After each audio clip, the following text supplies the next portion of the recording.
Discovery इसकी की थी रॉबर्ट हुक ने। उन्होंने बार्क ऑफ ट्री लिया था और उन्होंने सिंपल माइक्रोस्कोप में देखा तो वहां पे क्या दिखा, उनको सेल दिखा। तो अभी हम बाद में हमारी स्टडी जो है बढ़ती गई तो हमें पता चला कि सेल क्या है, एक basic structural and functional unit of life. क्या है ये? Structural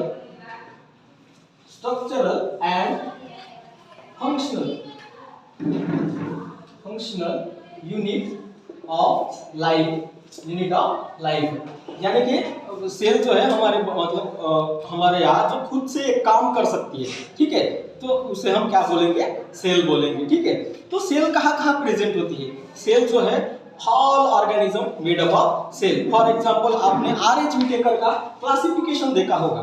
RH. व्हिटेकर का क्लासिफिकेशन कहता है, आर.एच. व्हिटेकर जो कि एक साइंटिस्ट थे, आर.एच. व्हिटेकर, उनका क्लासिफिकेशन में बायोलॉजिकल क्लासिफिकेशन जब किया तो उन्होंने ऑर्गेनिजम्स को पांच मेन किंगडम में क्या किया? डिवाइड किया। सबसे पहला क्या था? मोनेरा। ओके, सबसे पहला जो है मोनेरा, बाद में प्रोटिस्टा आया, ठीक है। उसके बाद में कौन आया? फंजाई, और उन्होंने फंजाई किया और प्लांटी को लिया, प्लांटी में सारे प्लांट्स को डाले और लास्ट में एनिमलिया लिया।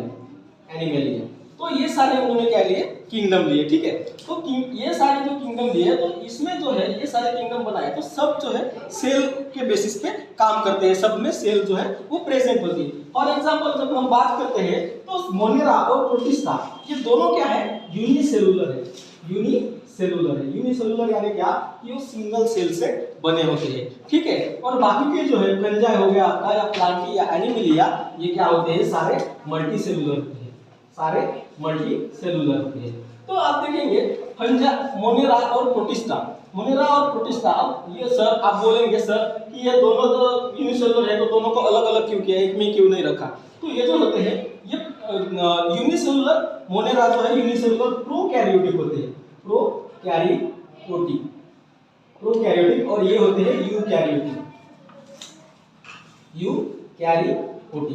तो प्रोकैरियोटिक और यूकैरियोटिक का डिफरेंस हम बाद में पढ़ेंगे। अभी हम फिलहाल देखते हैं कि सेल क्या है। तो इन सारी चीजों में जो है सेल प्रेजेंट होती है। अब जब सेल का हम स्ट्रक्चर देखते हैं तो सेल का स्ट्रक्चर जब हम देखते हैं तो सेल में बहुत सारे ऑर्गेनल्स जो है ना प्रेजेंट होते हैं, बहुत सारे इतने सारे ऑर्गेनल्स होते हैं। अब इसको याद कैसे रखें? तो सेल को याद रखने के लिए आपको एक सिंपल सी ट्रिक है। जो सेल जो आपका दिख रहा है तो इसमें जो डबल हेयर दिख रहा है, उसमें जो डबल हेयर दिख रहा है वो 11 जैसा दिख रहा है, ठीक है। 11 जैसा दिख रहा है तो इसका मतलब क्या है? 11 जैसा, तो यही याद रखना कि सेल में टोटल ऑर्गेनल्स कितने हैं? 11 ऑर्गेनल्स है, ओके। सेल में कितने ऑर्गेनल्स है? 11 ऑर्गेनल्स है। तो सबसे पहले जब हम देखते हैं तो सबसे जो ऊपर वाला जो ऑर्गेनल होता है उसका नाम है सेल वॉल। उसका नाम क्या है? Cell wall. तो सेल वॉल जो है वो आउटर मोस्ट लेयर होती है और वो प्रेजेंट होती है किसमें? प्लांट सेल में only present in only plant cell में प्रेजेंट होती है। अब ये काम क्या करती है कि प्लांट को क्या देती है? मजबूती देती है, प्लांट अच्छे से खड़ा रह पाए, ठीक है। उसको क्या देती है? प्रोटेक्शन देती है, ठीक है। तो ये सारी चीजें कौन करता है? आपका सेल वॉल करता है। उसके बाद में अब सेल वॉल जो है सिर्फ प्लांट में प्रेजेंट होती है, एनिमल सेल में प्रेजेंट नहीं होती। प्लांट सेल में होती है, फंजाई में होती है और कुछ बैक्टीरिया में भी प्रेजेंट होती है, ठीक है। उसके बाद में जो है आपका सेल मेम्ब्रेन, ओके। तो सेल मेम्ब्रेन जो है वो सेल मेम्ब्रेन क्या है? सेकंड लेयर है, ठीक है। सेकंड आउटर मोस्ट लेयर है जो सबको बाउंड करती है। तो ये क्या है? सेल मेम्ब्रेन, जिसे हम बोलते हैं, या फिर हम इसे प्लाज्मा मेम्ब्रेन भी बोल सकते हैं, ठीक है। तो सेल मेम्ब्रेन या प्लाज्मा मेम्ब्रेन हम जिसे बोलते हैं वो दोनों में प्रेजेंट होती है। किसमें? प्लांट में भी और एनिमल में भी प्रेजेंट होती है, ठीक है। प्लांट में भी और एनिमल में भी सेल मेम्ब्रेन क्या होती है? प्रेजेंट होती है। और उसका फंक्शन क्या है कि उसका फंक्शन है मतलब प्रोटेक्ट तो करती है सारे ऑर्गेनल्स को। उसका फंक्शन और है परमेबिलिटी। अब परमेबिलिटी मतलब क्या? कि किसको आने देना है, परमिशन देना, किसको आने देना है। जो इसेंशियल चीजें हैं उसको सेल के अंदर आने देती है, जो मतलब बाहर भेजना है उसको बाहर भेजती है, जो बिना काम के है उसको आने नहीं देती। तो परमेबिलिटी का काम कौन करता है? आपका सेल मेम्ब्रेन करता है, ओके। उसके बाद में नेक्स्ट आपका ऑर्गेनल है, सेल मेम्ब्रेन हो गया। उसके बाद में नेक्स्ट आपका ऑर्गेनल है ये है माइटोकॉन्ड्रिया जिसे हम बोलते हैं, ठीक है। माइटोकॉन्ड्रिया माइटोकॉन्ड्रिया की खोज जो है वो अल्टमैन नाम के साइंटिस्ट ने की थी। माइटोकॉन्ड्रिया की खोज जो है अल्टमैन नाम के साइंटिस्ट ने की थी। अब ये माइटोकॉन्ड्रिया करता कौन सा काम है? माइटोकॉन्ड्रिया जो है आपका वो काम करता है कि आप जो एनर्जी मतलब आप जो फूड खाते हो, आप जो ग्लूकोज खाते हो, आप जो भी खाते हो, ठीक है, तो उसका जो कन्वर्शन किस में करना, एटीपी में कन्वर्ट करना, ये कौन करता है? अब आपका माइटोकॉन्ड्रिया करता है। जब भी हम डाइजेशन करते हैं, डाइजेशन के बाद हम डायरेक्टली फूड तो नहीं खा सकते, तो हम क्या करते हैं इसको क्या करते हैं, डाइजेशन के बाद हमारी करेंसी क्या है, एनर्जी करेंसी एटीपी। तो एटीपी रेस्पिरेशन का के प्रोसेस जो होती है हमारी सेल में, वो कहाँ पर होती है? माइटोकॉन्ड्रिया में होती है। तो रेस्पिरेशन के थ्रू हमारा जो है ग्लूकोज का कन्वर्शन एटीपी में हो जाता है। यहाँ पे जो क्रेब्स नाम के साइंटिस्ट ने यहाँ पे क्रेब्स साइकिल भी ढूंढ निकाली थी, जिसे हम क्रेब्स साइकिल के नाम से पढ़ते हैं। तो वो कहाँ पे होती है? माइटोकॉन्ड्रिया में होती है, ठीक है। उसके बाद में आपका आ गया माइटोकॉन्ड्रिया। चलो हमने एनर्जी तो बना ली, अब मैं आपसे बात कर रहा हूँ, इतने मतलब बात कर रहा हूँ, तो यहाँ पे मुझे बात करने के लिए क्या लग रही है? एनर्जी लग रही है। तो मैं क्या कर रहा हूँ, अभी मैं चल रहा होता या दौड़ रहा होता तो मुझे पैर में एनर्जी लगती। तो अभी मैं बात कर रहा हूँ तो उसकी वजह से मुझे यहाँ पे ज्यादा एनर्जी की जरूरत है। तो ज्यादा एनर्जी की जरूरत है तो सारी एनर्जी मेरे मतलब शरीर की यहाँ पे आनी चाहिए, इकट्ठा आनी चाहिए। तो ये सारी एनर्जी लाने का काम, यानी कि ट्रांसपोर्टेशन का काम जो है वो कौन करता है? तो वो करता है हमारा ये नेक्स्ट ऑर्गेनल कौन है? गोल्जी बॉडी या गोल्जी कॉम्प्लेक्स भी हम इसे बोलते हैं। तो गोल्जी नाम के साइंटिस्ट ने इसे डिस्कवर किया था, इसलिए इसको गोल्जी बॉडी बोलते हैं। ये हमारा फर्स्ट हो गया, ये सेकंड हो गया, ये थर्ड हो गया, ये फोर्थ ऑर्गेनल हो गया। तो गोल्जी बॉडी का काम क्या है? ट्रांसपोर्ट ऑफ एनर्जी, या फिर सबसे मतलब एनर्जी का क्या करना? बैलेंस बना के रखना। ये कौन काम करता है? आपका गोल्जी बॉडी काम करता है, ठीक है। उसके बाद में आपका अब हमने क्या किया? ट्रांसपोर्ट किया, ठीक है। और उसके बाद में नेक्स्ट है हमारा वैक्यूल का क्या काम है हमारे अंदर? वैक्यूल कौन सा काम करता है? ठीक है, ये फिफ्थ जो आपका ऑर्गेनल है, फिफ्थ ऑर्गेनल, उसको बोलते हैं वैक्यूल, ठीक है, वैक्यूल। अब इसको वैक्यूल क्यों बोलते हैं? क्योंकि हमारा जब हम बात करते हैं कि हमारे बॉडी में 65% ऑफ क्या है? वाटर है। 65% ऑफ वाटर है। इट मीन्स अगर मान लो एक इंसान का अगर वजन 100 किलो है, ठीक है, एक आधे इंसान का वजन अगर 100 किलो है तो उसमें 65 केजी तो वाटर ही भरा है ना। तो आप बोलेंगे सर इतना तो पानी तो दिखता ही नहीं, कहाँ पर है ना। तो आपका जो इतना सारा पानी जो है वो कहाँ पर भरा होता है? आपके वैक्यूल में भरा होता है। तो वैक्यूल में क्या होता है? पानी भरने का काम होता है। मतलब सेल क्या होती है? उसमें वाटर होता है। तो डिफरेंस इतना ही है कि प्लांट सेल में वैक्यूल बड़ा होता है और एनिमल सेल में वैक्यूल छोटा होता है। और वैक्यूल जो है दोनों इसमें प्रेजेंट होता है, ठीक है। अगर आपका 1% वाटर भी इसमें कम हो गया तो आपको प्यास लगती है। अगर 10% भी कम हो गया तो आप मर भी सकते हो, ठीक है।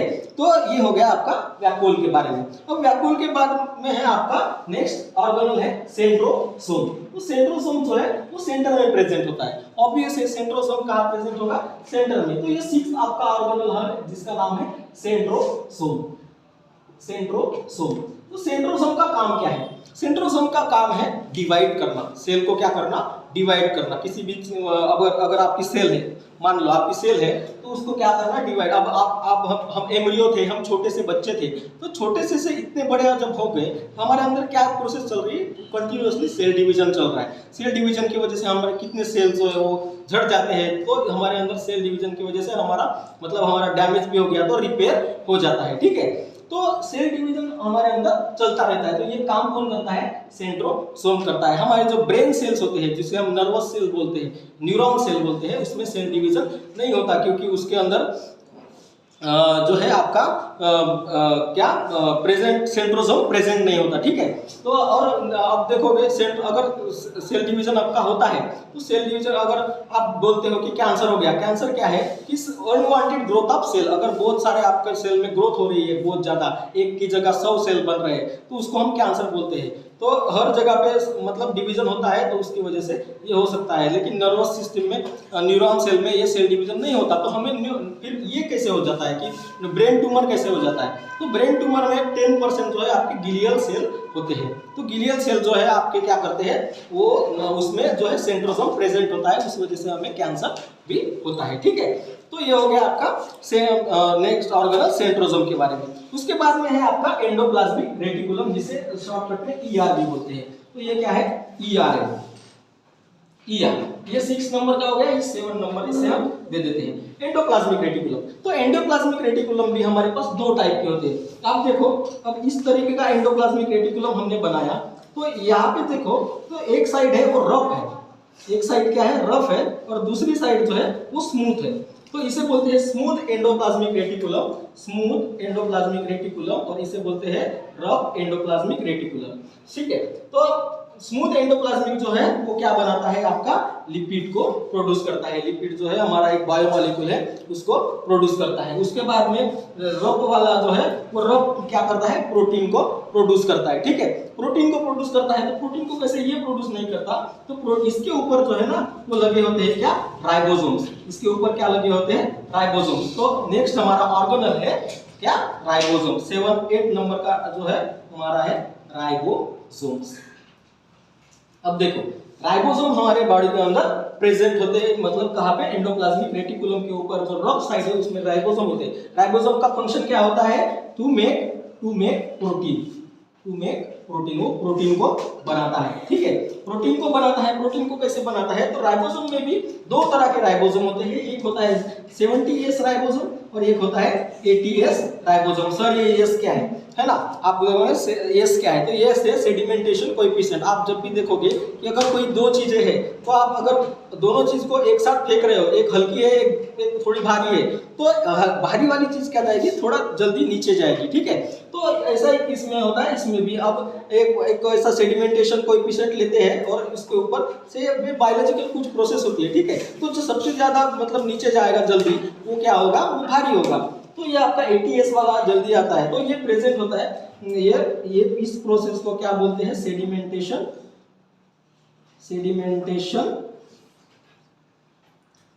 कोएफिशिएंट। ठीक है, सेडिमेंटेशन कोएफिशिएंट से हमें 80S और 70S प्रेजेंट मतलब राइबोसोम के बारे में पता लगता है।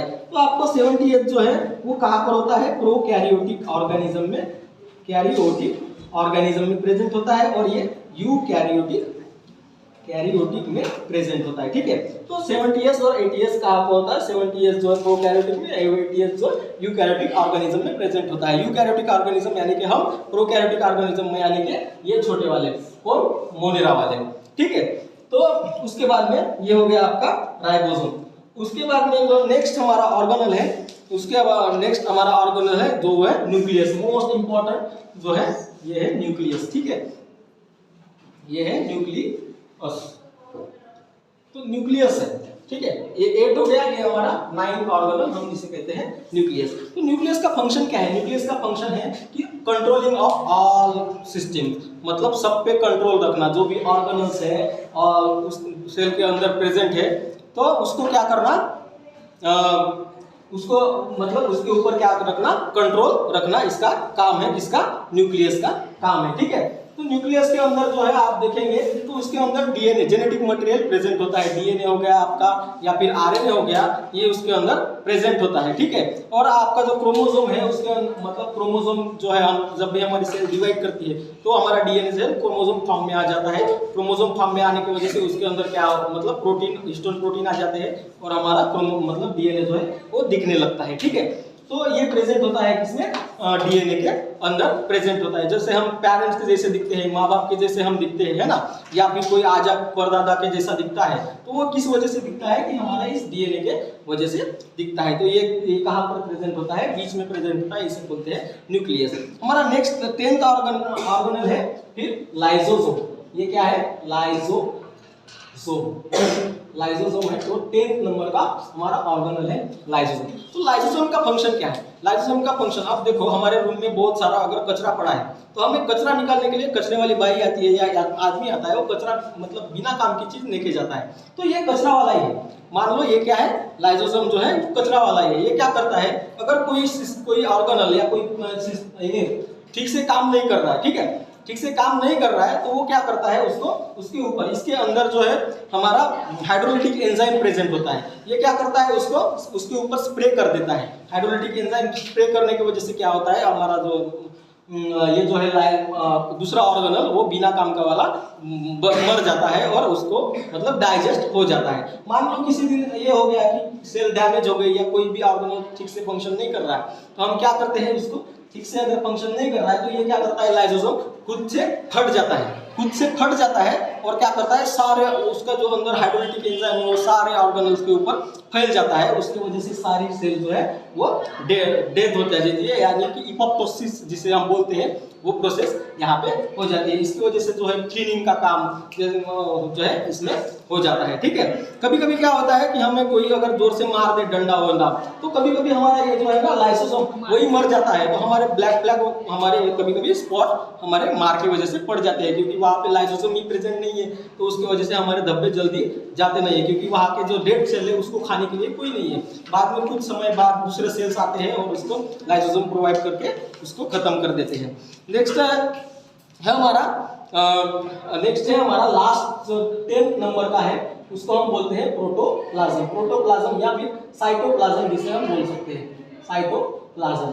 साइटोप्लाज्म यानी कि ये जो लिक्विड आपको दिख रहा है सारे सेल में फैला हुआ है उसको हम क्या बोलते हैं, साइटोप्लाज्म बोलते हैं। ये जो साइटोप्लाज्म प्रेजेंट होता है ये क्या करता है, हमारा सारे ऑर्गेनल्स को ठीक से मैनेज करने का काम या ठीक से रखने का काम, बराबर दूर दूर रखने का और उनकी जगह पे रखने का काम करता है, या फिर उसको लिक्विडिटी देता है। ठीक है, तो साइटोप्लाज्म जो है वो बहुत अच्छा मतलब सेल के अंदर मतलब सारे सेल में वो प्रेजेंट होता है। ठीक है, तो ये सारी इंफॉर्मेशन है सेल के बारे में। सेल एक बहुत बड़ा टॉपिक है। ठीक है, सेल की स्टडी को हम साइटोलॉजी कहते हैं। हम सेल के बारे में अगर बताया जाए तो सबसे जो बड़ी सेल होती है हमारे वो ऑस्ट्रिच का अंडा होती है। ठीक है, ऑस्ट्रिच यानी शुतुरमुर्ग जिसे हम शाहमुर्ग जिसे हम बोलते हैं। ठीक है, उसके बाद में सबसे छोटी सेल की हम बात करें तो सबसे छोटा जो होता है वो हमारा माइकोप्लाज्मा होता है। ह्यूमंस के अंदर हम बात करें तो ह्यूमंस में सबसे बड़ी सेल जो है वो फीमेल का ओवा होता है, एग होता है, और सबसे छोटी जो बात करें ह्यूमंस में तो मेल का स्पर्म होता है। ठीक है,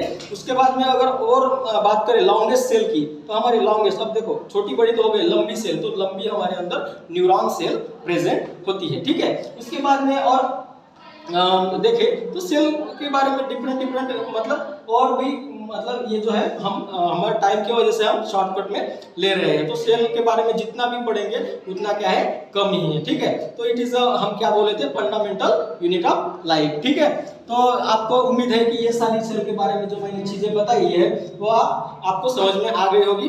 तो मिलते हैं नेक्स्ट वीडियो में। Thank you so much.